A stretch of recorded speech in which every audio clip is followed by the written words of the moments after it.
I somehow think that Mr. Jaishankar actually overreacted. It was a very civil question, what is happening. I mean, forget about elections. Of course, there are elections. You can't take that out of the bathwater. But the point is, a Kannadiga, a Tamil, anyone asking about fellow Indians, and in a very civil fashion, that's what Siddaramaiah did. I somehow felt that Mr. Jaishankar just jumped on the entire situation and said, I am appalled. First of all, I don't know why he should be appalled. He is the foreign minister. Number two, he is saying you are doing politics. I do not know why he should be saying that, because he is not really a career politician. Your response, Anand? See, we have to understand this from the point of view that has been told by the EAM. One thing is, as far as I know him, and I know him quite well, Mr. Jaishankar is a gentleman. And Mr. Siddaramaiah, he could have always written a letter or even called him, directly through the offices, and spoken to him about this, because all these are very sensitive matters, especially with the fact that you're talking something about nationalities on Twitter, and in a public tweet you go, and as a leader like Siddaramaiah, who has a lot of connect and who is followed by many people, the thing goes to many places, and if those people are identified because of too much publicity, those people can get identified by some groups. There are so many ethnic groups in Sudan, and if somebody identifies and some harm happens to them, this unnecessary publicity was not required, frankly speaking. And Siddaramaiah ji, being a senior leader, should have understood this, and that's why Jaishankar sir clearly says, I'm appalled, because unnecessary publicity always endangers lives, especially in these situations. I do not know where you, first of all, I'm sorry Anand, there are two aspects to this. One is you are saying Siddaramaiah ji should have called Jaishankar, right? Now, when there is Twitter, I mean, politics unfolds on Twitter, life is unfolding on Twitter. Wait a minute, Anand. Anand, I haven't finished. Thank you for your patience. I haven't finished. Secondly, you are saying that it is unnecessary publicity. What is publicizing here? We all know that Karnataka, this Hakapiki tribals are stuck there. So, what is this unnecessary? Both words, I think, are out of context here, Anand. No. It is within the context, madam. You have to understand this very well. Because just questioning is different. And going and in a public mode and telling that, focusing on a question like what is being done and other things. From April 14, the government of India is doing whatever it can. It is a war zone. And one thing that you noted, why should the question not be raised? It should be raised. It's not that it should not be raised or anything. That's not what Jaishankar ji is telling. But just to make it a publicity element, and that too in a situation like this. Siddaramaiah ji is a very senior leader. He should know that, right? It's a war going on. It's a war going on, and it's a very serious situation. People can lose lives, and these Hakipiki people, if they lose lives. And what is going on in Nigeria? I mean, you look at Indians who have been stuck there.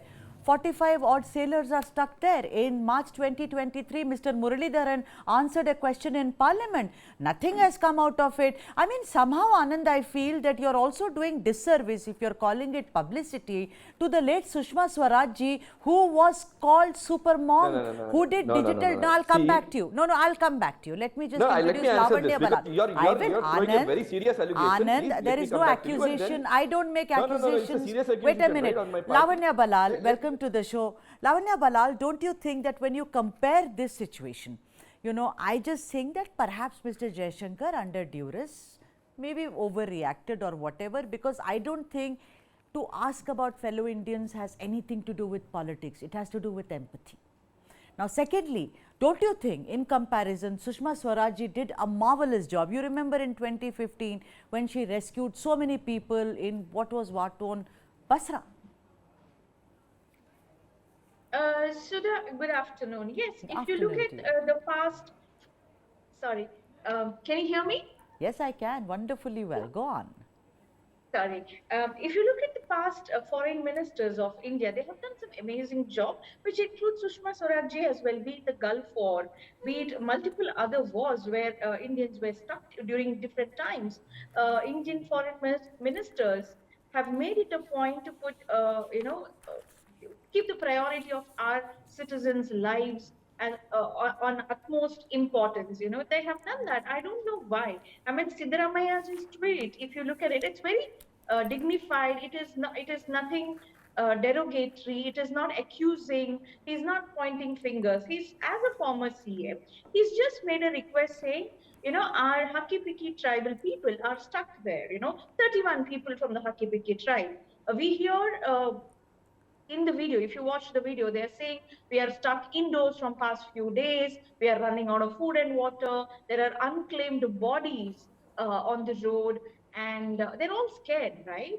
So it's just that a concern one politician has raised on Twitter saying, please ensure that they come back home safe. Right, right, And Lavanya. Jaishankar need not have taken affronted it. He could have just said, yes, we are doing our level best. I'm sure they are. We are doing our level best and we'll bring them back as soon Right, as Lavanya. possible. That would have Right. been a very dignified answer. I don't Right. know why he got angry that somebody is making a request. Right. Krishna, my colleague, is also joining us on the broadcast right now. Krishna, the thing is, I'm sure there is backroom diplomacy which is going on. There must be parleys, which must be going on. No one is questioning anyone's ability here, but don't you think that instead of assuring, what do you think? Because these Haki Peki, they are, tribal from Karnataka who sell herbal medicines. And apparently they went to Sudan for a living. Now the thing is that no one knows why they went there. Some they are saying herbal medicine, whatever. The point, my whole point is that, it is also about reassuring someone, I know that Siddaramaiah and context is very important, but do you think that Mr. Jaishankar kind of overreacted a little bit, maybe? Maybe a little bit, but the thing is that it's all about the sensitivity of the situation, and also the fact that Karnataka is an election-bound state, and you're talking about people from the state of Karnataka as well.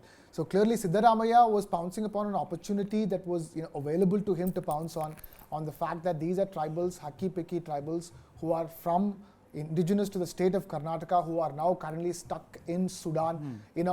And the fighting has been going on in Sudan for the last 3-4 days. And it's within their own armed forces. It's the paramilitary forces against the army. So it's a very complex situation that's going on over there. And in the sense that I think even the Indian government is getting very minimal updates from Sudan as well, because at the end of the day, they are at war with themselves. The Indian government is trying to do the best it can under such a complex a situation that Sudan is in, and the fact that these tribals, again, we're talking about people from indigenous community, who are stuck over there. Considering the sensitivity of the situation, Siddaramaiah's tweet led to that reaction from Dr. Jaishankar, which is, in a sense, you can call it, little overblown, little exaggerated, little overreacting, but considering the gravitas of the situation, considering the complexity of the situation, it's not. I would say it's not very easy to make that judgment.